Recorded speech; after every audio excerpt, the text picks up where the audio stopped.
5월 가정의 달 설교를 계속하고 있습니다. 그래서 그동안 어린이 주일, 어버이 주일을 지냈으니까 오늘은 가정을 이루는 기본 중심이 되는, 미국에는 부부의 날 이런 것도 있더라고요. 그런데 사랑하는 연인들에 관한 내용을 생각해 보고자 합니다. 현재 결혼한 분들은 물론이고 앞으로 결혼할 사람들에게 적용된다고 하겠지만 사실 이것은 모든 인간관계에 중요한 말씀이기 때문에 결혼하지 않은 분들이나 혼자 사는 분들이나 결혼 안 하기로 작정한 분들이나 다 적용되리라 생각합니다. 그러니까 모두 인간관계에 적용되는 것입니다.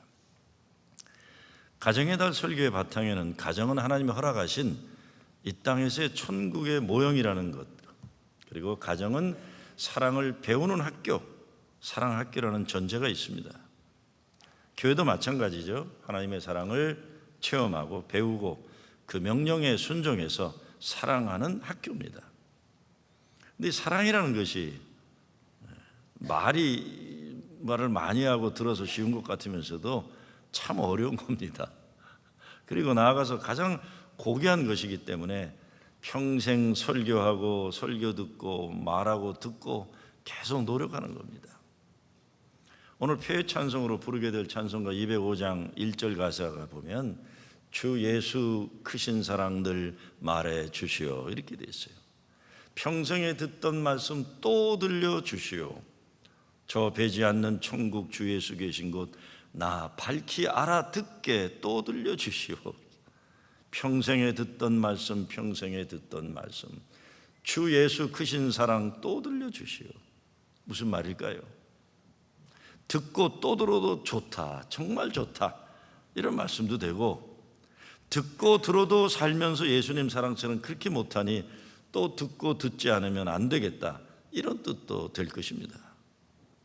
오늘 우리의 가정들이 천국에 모형되는 가정 되기에 우리도 하나님께 기도하는 마음으로 찬송할 것입니다. 주 예수 크신 사랑 늘 말해 주시오. 평생에 듣던 말씀 또 들려주시오. 나 밝히 알아듣게 또 들려주시오. 주 예수 크신 사랑 또 들려주시오. 언제부터인가 결혼식 주례를 하게 되면 신랑 신부가 거의 대부분 제 아이들보다 어리게 되니까 주례사를 하면서 잔소리가 많아지는 걸 보게 됩니다. 주례사를 할 때도 그렇고 결혼 준비를 위한 상담을 할 때도 열심히 사랑하라, 잘 살아라 하고는 그것도 모자라서 신랑 신부가 듣거나 말거나, 그런데 예수 믿어야만 이것이 가능하다, 사람이 아무리 대단한 사랑을 하는데도 예수님 사랑에서 배우고 예수님 믿지 않으면 정말 사랑하기 어렵다, 잔소리를 계속하게 됩니다. 천국 모형이 되는 가정이 되려면 예수님 사랑이 그 중심에 있어야만 하기 때문입니다. 벌써 오래전인데 한국 갤럽에서 조사를 했습니다. 1000명의 한국 여성들에게 다시 태어나면 현재 남편과 다시 결혼해 살겠나는 질문이에요. 95%가 안 살아요라고 했더니 95%. 어떤 여자는 친절하게 가로 열고 미쳤어 가로 닫고까지 했다. 이 갤럽 조사니까 신빙성 있는 조사예요, 그렇죠? 그래도 95%는 진짜 저도 대안에 남아라서 정말 정신이 아찔한 노릇이에요. 95%. 언젠가 뉴욕에 있는 한인교회 목사 사모들을 대상으로 같은 질문을 했어요. 75%가 아니 올시더라고요. 목사 사모들도 75%가 나 다시 태어나면 저런 인간들하고 결혼 안 한다. 아이고 정말. 어느 목사가 설교하면서 여러분 가운데 다시 태어나면 지금 남편하고 다시 결혼해 살겠습니까? 질문했더니 사람들이 모두 눈치를 보면서 아무도 손을 안 드는데 어느 연세 많은 할머니 한 분이 손을 벌쩍 들더랍니다. 그래서 목사가 물었어요. 할머니, 그렇게 결혼 생활이 재미나셨어요? 할아버지가 그렇게 잘해주셨어요? 어떻게 할머니는 그런 마음을 가지게 되셨어요? 할머니가 이렇게 답하시더랍니다. 목사님, 살아보니까 그놈이다, 그놈이에요. 쉬운 게 아닙니다. 쉬운 게 아니에요. 쉬운 게 아니에요. 이 시대 가장 큰 문제를 꼽으라면 가정의 파괴입니다. 가정이 무너지고 있다. 가정이 무너지는 것은 대부분은 부부의 문제죠. 우리 교회는 다시 태어나도 이 사람하고 살래요라고 자신 있게 대답하는 분들이 95%가 되기를 바랍니다. 혹시 지금 거리가 멀다면 그렇게 되도록 노력하고 기도해서 정말 하나님이 기뻐하신 천국 모형되는 가정이 돼야죠. 행복할 수 있잖아요. 행복할 수 있는 건데 우리가 우리 스스로 어떤 불행을 택할 때가 많아요. 뭐 세계 평화나 민족 통일이나 독립운동 그거 못해도 가정 평화와 가정의 건강은 우리들이 할 수 있는 일이, 이건 우리의 책임입니다. 우리의 책임이에요. 여러분 뭐 우리 하나님 만나러 앞에 갔을 때 너 세계 평화로 해서 뭐 했냐 이렇게 물으실 것 같지는 않아요. 그런 거 안 물어요. 세계 선교를 위해서 뭐 했냐, 저는 그것도 안 물을 것 같아요. 자, 하나님 물으시는 건 딱 하나일 거예요. 내가 준 삶 행복하게 살았냐? 내가 허락한 그거 행복하게 살다 왔냐? 내가 준 선물인데 기쁘며 감사하게 살아왔냐? 그게 관심인 것 같아요. 그게 관심. 가정은 하나님이 직접 만드셨잖아요. 교회 가정 둘이 하나님 나라 이 땅에 이루기 하나님 만드신 겁니다. 그래서 거룩한 사명이고 책임이 우리에게 있습니다. 오늘 본문은 사랑이 무엇이고 어떻게 하는 것인가 우리에게 제시해 주고 있습니다. 나의 사랑하는 자가 내게 말하여 이르기를 나의 사랑 나의 어여쁜 자야 일어나서 함께 가자. 겨울도 지나고 비도 그쳤고 지면에는 꽃이 피고 새 노래할 때가 이르렀는데 반구, 비둘기죠, 반구의 소리가 우리 땅에 들리는구나. 무화과 나무에는 푸른 열매가 익었고 포도나무는 꽃이 피어 향기를 토하는구나. 나의 사랑 나의 어여쁜 자야 일어나서 함께 가자. 사랑이라는 것이 말은 쉬워도 실천 어려운 겁니다. 그래도 이것이 하나님이 원하시는 것이고 예수님 이를 위해 십자가에 달려 죽으셨기 때문에 예수 믿는 우리들은 하나님의 명령으로 순종하는 겁니다. 오늘 우리도 아가서에 노래하는 그런 사랑을 한번 회복했으면 좋겠습니다. 함께 살아가는 모든 사람들, 교회에서도 그렇고 가정에서 남편과 아내, 부모와 자녀도 이런 사랑을 하면 좋겠어요. 물론 아가서는 무엇보다 예수님과의 우리들의 사랑이에요. 예수님과의 사랑. 우리의 신앙도 이와 같이 예수 사랑의 기쁨 회복, 사랑의 회복이 있으면 좋겠습니다. 첫째, 오늘 말씀은 사랑이란 먼저 예쁘다고 말해주는 거예요. 먼저 예쁘다고 말해주는 거예요. 이거 잘했으니까 예쁘다가 아니라 먼저 당신 참 예쁘다. 아들아 참 장하다. 딸아 넌 정말 아빠 닮아서 이렇게 똑똑한가 보다. 예쁘다고 말해주는 거예요. 나의 사랑 나의 어여쁜 자야. 성 어거스틴이 그런 말합니다. By loving us, He made us lovable. 하나님은 사랑하심으로 우리를 사랑스럽게 만드셨다. 사랑스러우니까 사랑하는 게 아니라 사랑하심으로 사랑스럽게 만드셨다. 사람은 사랑을 먹고 자랍니다. 우리 아이들이 무엇을 먹고 자라는가, 우리들은 무엇을 먹고 살고 있는가 참 중요한 건 이게 사랑입니다. 그래서 성경 말씀에 보면 하나님이 우리를 먼저 사랑하셨다고요. 먼저 사랑하셨다. 내가 나를 택한 것이 아니라 내가 너를 먼저 택했다. 이사야 말씀 같은 내가 너를 지명하여 불렀나니 너는 내 것이라. 내가 너를 보배롭고 존귀하게 여기고 너를 사랑하였은즉 라고 했어요. 그것만 아니라 주님의 우리의 사랑은 십자가의 사랑이죠. 로마서 말씀대로 우리가 아직 죄인 되었을 때에 사랑하신 거예요. 아직 연약할 때에 하나님 사랑의 확증으로 완성으로 예수 그리스도 십자가까지 사랑하신 겁니다. 우린 그 사랑의 열매들입니다. 우리 자녀들이, 남편이나 아내들이 가정에서 이런 사랑을 받지 못하면 다른 데서 받을 수 없는 겁니다. 근데 현실 우리네 삶에 사랑의 격려와 확인보다 자기 기준과 잣대로 판단하고 평가하고 정죄하는 일들이 참 익숙해요. 정말 문제가 되는 건 내 생각과 경험과 잣대를 절대화하고 나와 다른 사람들에 대해서 함부로 하는 것을 정당화하는 잘못을 쉽게 저지릅니다. 우리는.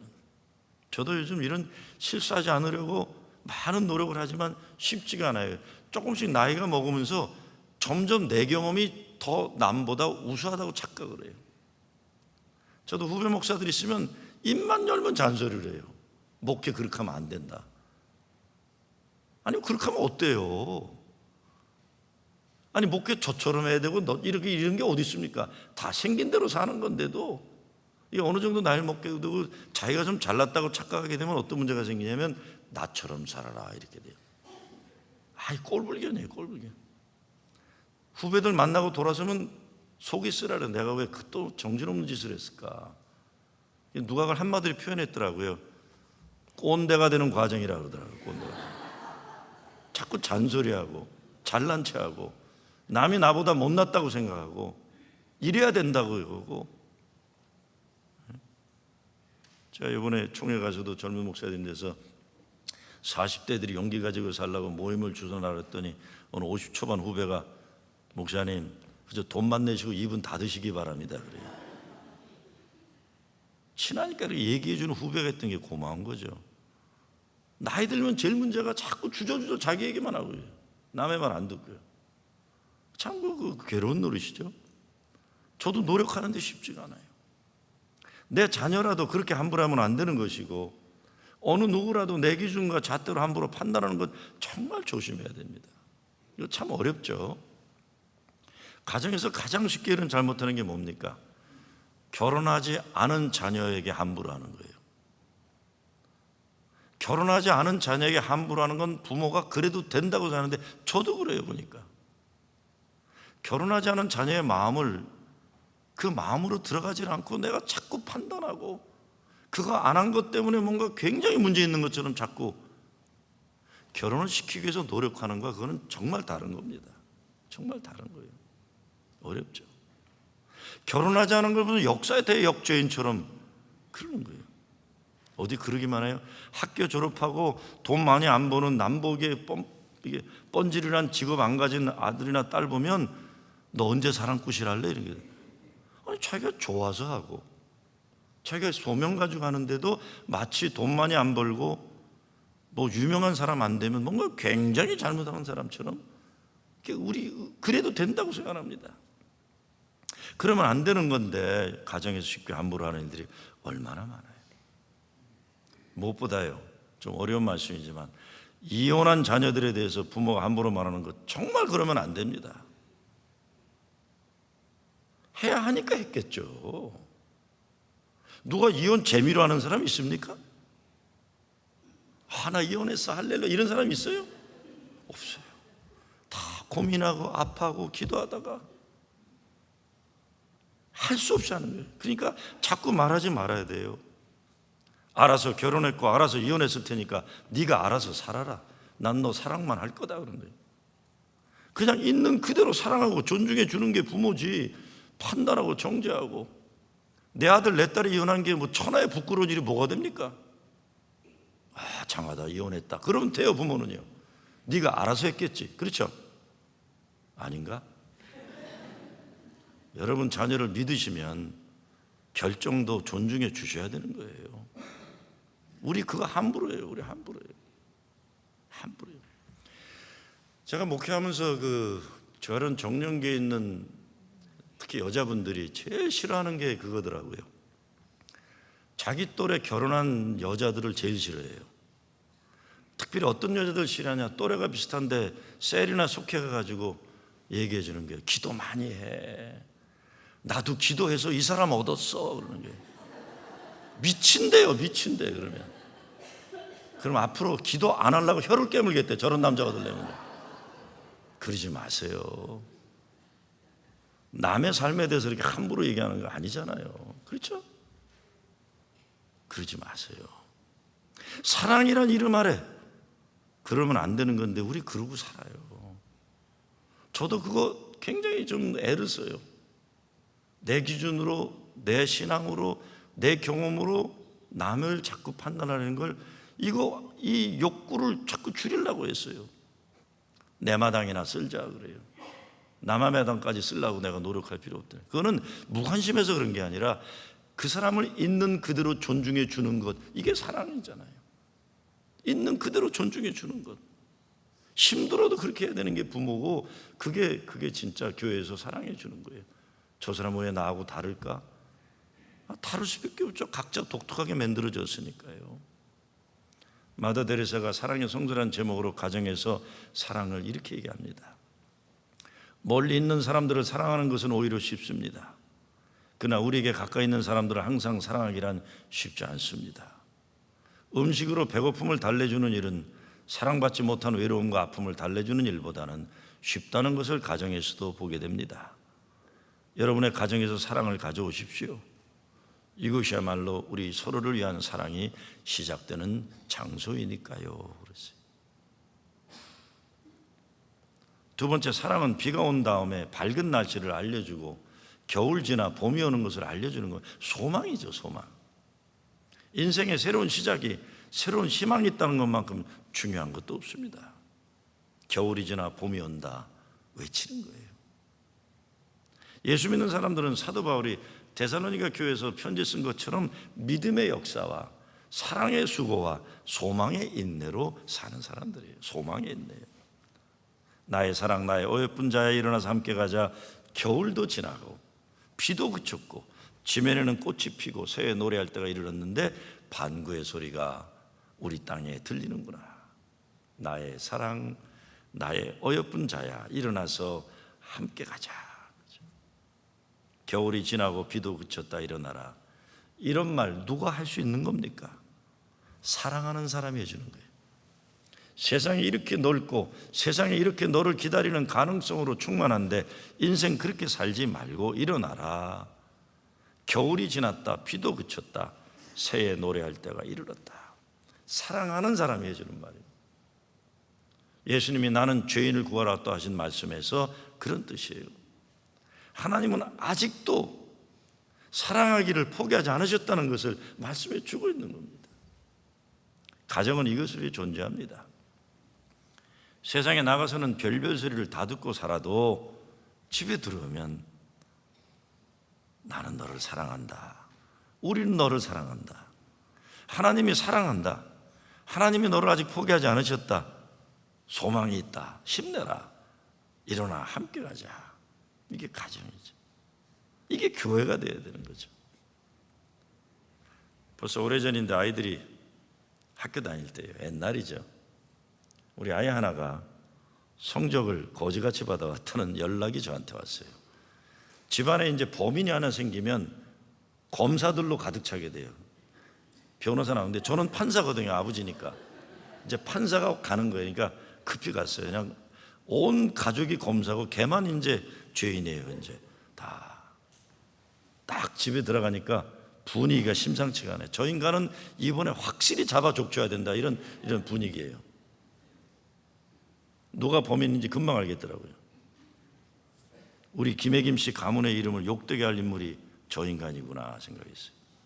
그래서 집에 들어가자마자 제가 뚜벅뚜벅 걸어가서 그 아이의 두 얼굴을 확 들고 뺨에다 뽀뽀를 진하게 뽀뽀를 해줬어요.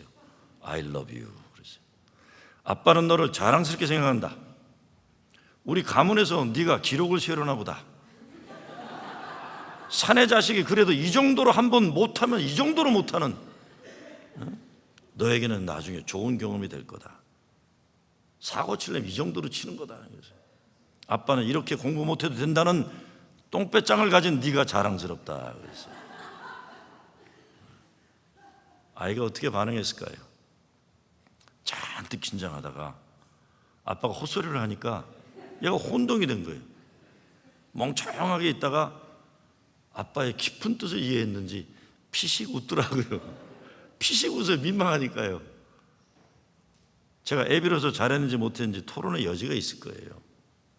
그러나 그 순간 내가 할 수 있는 건 그것뿐이 없어요. 본인도 공부 못한 것 알고 천하가 다 알고 하나님이 아시고 조금 있으면 온 교회가 알게 될 텐데 구태 애비까지 그 아픈 사실을 살인 확인 사살 시켜줄 필요 없는 거예요. 아직 내게 소망이 있다. 그래도 그런다 해도 하나님은 너를 사랑하신다. 나도 널 사랑한다. 이 말 해주는 게 가정입니다. No matter what. No matter what. 제가 이 어려운 말 하나 드릴게요. 제가 어느 교회 권사 시험을 보러 갔는데 그 권사 시험 들어온 여자분이 눈이 이상해요. 초점이 없어요. 그래서 제가 목사한테 나중에 저분은 왜 눈이 초점이, 목사님 기도 많이 하는 분이라고 그래요. 기도 많이 해도 저렇게 초점이 없을 리는 없는데, 뭔가 넋이 나간 사람이에요. 몇 달 후에 연락이 왔어요. 목사님, 그분 기억나세요? 목사님이 눈 초점 없다는 분? 그래. 목사님 너무 가슴 아파요. 왜? 그 권사님 아들이 뉴욕에 사는데 동성애자래요. 그래서 엄마가 막 저주의 말을 퍼본 거예요, 애한테. 그러고 나서 가슴 아파갖고 초점이, 그걸 이제 그때 목상 깨달아요. 저는 초점이 오는 걸 금방 봤거든요. 엄마가 자식에게 막 저주를 해놓고는 얼마나 엄마가 괴로웠겠어요. 초점이 돌아가 버린 거예요. 그래서 제가 그 주에 설교했어요. 여러분, 성경에 동성애는 죄라고 나와 있고, 우리 교단 장정에도 동성애는 기독교 가르침과 어긋난다는 게 분명히 나와 있지만, 엄마라면, 아빠라면, 여러분 자녀 가운데 그런 문제가 있으면 무조건 사랑해주고 무조건 품어주셔야 됩니다. 법보다 더 위에 있는 건 엄마 아빠의 사랑입니다. 여러분 오해하고 듣지 마십시오.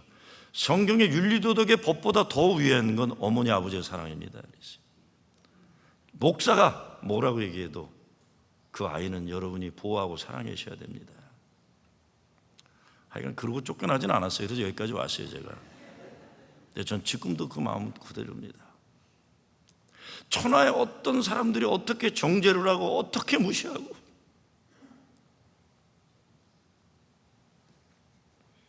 사람들이 저주를 한다 해도 가정에서는 엄마 아빠는 절대로 자녀들이 그러는 거 아닌 거죠. 무조건 사랑, 무조건 사랑. 나는 널 그대로 사랑한다. 오래전 아카데미 상을 받은 As Good As It Gets, 이보다 더 좋을 수 없다 해서 여자 주인공 헬렌 헌트가 남자 주인공 잭 니클슨에게 나를 칭찬하는 말을 해줘요 라고 합니다. 그때 니클슨이 이렇게 말합니다. 당신은 나를 더 좋은 남자가 되고 싶게 하는 사람이다. 당신은 나로 하여금 내가 더 좋은 인간이 되고 싶어 하도록 욕망을 불어일으키는 사람이다. 얼마나 위대한 말입니까? 나는 당신 때문에 정말 더 열심히 살고 싶고 하나님이 주신 나의 달란트의 최고 최선을 위해 노력하게 된다. 이런 부모가 되시기 바랍니다. 여러분의 자녀가 여러분 때문에 더 좋은 인간이, 더 아름다운 인간이 되고 싶어하는 욕망이 부풀게 하는 그런 부모가 되는 것이에요. 부모가 세상 사람과 똑같은 잣대를 가지고 똑같은 마음을 가지고 자녀를 대한다면 하나님이 우리를 위해 엄마 아빠로 만들어 줬겠습니까? 우리가 어머니 아버지 된다는 건 천하에 무슨 일이 있어도 내 자식을 사랑할 하나님 대신 가정에 붙여놓은 게 어머니고 아버지죠. 근데 우리 삶의 현실은 어떻습니까? 안 그래요. 세상 모두가 내 자식을 욕해도 나는 걔를 품었고 보호해야 되는데 부모도 못해요. 자신이 없어서 그런 거예요. 자신이 없어서 그런 거죠. 여러분의 자녀가 여러분 때문에 더 좋은 인간, 더 아름다운 인간이 되고 싶어하는 욕망이 부풀게 만드는 그런 부모가 되는 겁니다. 그런 아내, 그런 남편이 되어야 되는 거죠. 나중에 여러분의 자녀가 훌륭한 사람이 된 다음에 고백하기를 나의 오늘은 나의 부모님들의 사랑 때문이다. 나의 아버지는 나의 어머니를 생각하면 나는 더 좋은 인간이, 더 아름다운 인간이 되게 한 열정이 나를 불살랐다. 불살랐다. 사랑을 주고 소망을 주는 여러분 가정 되길 빕니다. 어떤 부모들은 멀쩡한 아이들 기죽여서 인생 어둡게 만드는 전문가들도 있고, 어떤 남편이나 아내들은 괜찮은 남편이나 아내를 주눅들게 만들어서 항상 겨울 추위에 움츠리게 만드는 못난 사람들도 많은 것 같아요.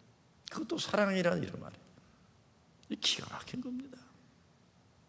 사랑하는 사람아, 겨울은 이제 지났다. 일어나 함께 가자. 영적인 사람이 있고 육적인 사람이 있습니다. 육적인 사람은 모든 일을 부정적으로 보는 사람들이에요. 눈에 보이는 것으로만 판단하며 살아가는 겁니다. 반면에 영적인 사람들은 인간의 현실을 넘어서 우리를 불러주시는, 우리를 세워주시는 하나님의 세계를 알기 때문에 긍정적인 사람들입니다. 성경 창세기에 보면 그래서 하루가 생기는 것을 설명하면서 저녁이 되고 아침이 되니라고 했어요. 이것이 성경적인 생각입니다. 아침에서 저녁이 되는 것이 아니라 저녁과 같은 지치고 피곤한 인생에서 새로운 시작, 새로운 소망을 담은 아침이 되는 겁니다. 여러분의 가정을 성경적인 눈으로 보시기 바랍니다.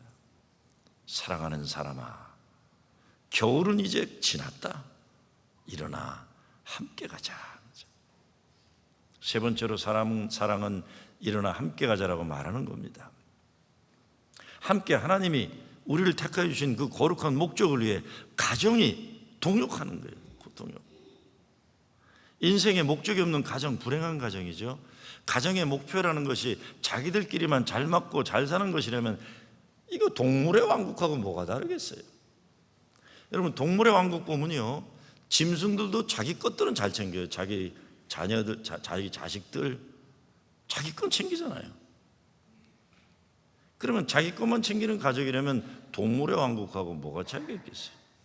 우리는 하나님 창조 목적을 위해 교회와 마찬가지로 세우신 이 땅의 유일한 기관이 가정인데 공동의 목표를 향해 함께 가는 거예요. 함께. 잔 웨슬레 어머니 수잔나가 19명의 자녀를 키웠어요. 늘 자녀들에게 이렇게 말했다고 합니다. 내가 너희들을 키울 때는 한 가지 목적이 있었다. 그래서 너희들로 하여금 하나님과 이웃에 대한 의무를 다하게 하는 것이다. 여러분의 가정은 지금 무엇을 함께 바라보고 있습니까? 어떤 거룩하고 아름다운 공동의 목표가 있습니까? 오늘 말씀에서는 새들이 노래할 때와 비둘기의 노래소리가 이 땅에 들린다고 했어요. 이 세상을 밝고 평화로운 땅으로 만들기 위해 일어나 함께 가자 이겁니다. 이 땅에 신음하는 사람들에게 노래를 들려주는 일이에요. 이 땅 분쟁과 전쟁 때문에 아픔당하는 사람들에게 비둘기의 노래소리를 들려주는 일을 합니다. 오늘 이 시대의 문제는 물질의 부족이 아닙니다. 사랑이 메말라 있고 아름답고 선한 거룩한 일에 메말라 있는 거예요. 새들이 노래하는 땅, 비둘기가 노래하는 땅을 만들기 온 가족이 일어나 함께 가는 가정이 되는 거죠. 함께. 교회가 그런 교회가 하나님이 제시하시는 그 평화의 소리, 사랑의 노래를 부르기 위해 함께 가는 거예요. 함께. 세상에서 가장 행복한 사람은 누구인가라는 질문에 괴테가 이렇게 얘기합니다. 왕이든 백성이든 자기 가정에 평화를 찾을 수 있는 사람이 가장 행복한 사람이다. 평화를 찾는. 진정한 가정의 평화는 성숙한 사랑의 회복이 있을 때가 나타납니다. 사랑의 회복. 오늘 아가서 본문을 통해 여러분의 꺼진 첫사랑의 불을 회복하시기 바랍니다. 이왕 같이 살 건데 노력과 헌신과 훈련을 통해 회복하고 개선하고 발전시켜서 행복한 가정을 이루는 겁니다. 사랑의 회복 필요는 부부간에서만이 아니라 부모와 자녀 관계도 마찬가지죠. 모든 인간관계에서 필요한 것, 교회에서도 주님 첫사랑 회복하는 거예요. 그러려면 무례하면 안 되죠. 서로 무례하면 안 돼요. 저도 요즘 많이 반성하는 게 아이들한테 참 무례했던 거 많이 반성해요. 애들이 봐주니까 내가 이게 괜찮은 거지 그러면 안 되는 건데도 참 무례했던 일이 많아요. 내 뜻대로 애들이 되길 바래가지고 요즘 그런 후회 많이 합니다. 그랬으면 안 됐던 건데 내가 그랬구나. 결혼 주례할 때마다 가장 많이 인용하는 말 중에 유대 레바이 브리크너의 말을 많이 이용할 때가 있습니다. 결혼의 성공은 자기의 기대에 꼭 맞는 사람을 찾는 데만 있지 않고 나 자신이 바로 꼭 맞는 사람이 되는 것이다. 내가 노력해야죠. 내가 문제를 찾으려면 서로 한이 없을 겁니다. 결혼 전에는 두 눈을 뜨시오 그러나 결혼 후에는 한 눈을 감으시오 라는 말이 있는 거예요. 한 눈 감고. 사람들이 싫어하는 사람의 유형 가운데 하나가 자기는 잘못이 하나도 없는 듯이 행동하고 남의 잘못을 잘 들춰내는 사람입니다. 교만이죠. 이런 남편, 이런 아내 만나면 인생 피곤해지는 거예요. 하나님이 아내를 남편의 돕는 베풀로 삼으셨다는 건 남편 혼자로 못 사니까 모자라니까 함께 서로를 돕도록 불러주셨다는 겁니다. 그래서 부부끼리는 서로 연약함을 인정하고 오히려 그것을 존중하고 사랑하면서 하나님이 세워주시는 그 길로 같이 가는 거죠. 어느 장로님이 사업에 큰 실패를 했어요.